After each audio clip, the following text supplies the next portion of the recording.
ఆకులు ఇలా man power use చేసుకుని కట్ చేసుకుని ఇలా లోడ్ చేస్తారండి ఇలా ట్రాక్టర్లో.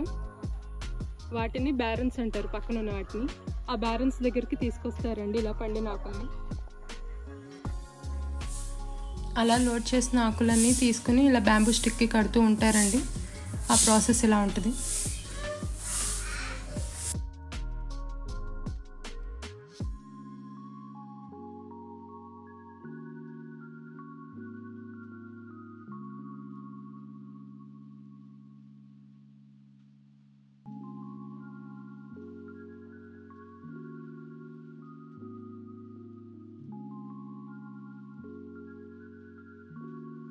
ఆకులు కట్టిన కర్రలని ఒక 800 to 900 ఈ బ్యారన్స్లో పెడతారండి.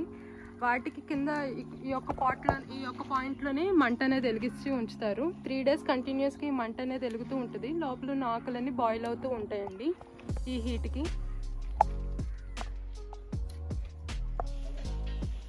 మనకి 3 days కంటిన్యూస్గా మంట పెట్టి బాయిల్ చేసిన ఆకులు ఇలా ఉంటాయండి. ఫైనల్గా ఇలా వస్తాయి మనకి. బ్యారన్ అనేది లోపల ఇలా ఉంటుంది. లోపల అది కూడా చూపిస్తాను మీకు. ఇలా 800 to 900 స్టిక్స్ అనేది పైన ఇలా కట్టేసి ఉంచుతారు. వీటిని ఇలా బాయిల్ చేస్తూ ఉంటారండి ఆ మంట పెట్టి అలా కంటిన్యూస్గా. ఇలా ఉంటుందండి బ్యారన్ లోపల.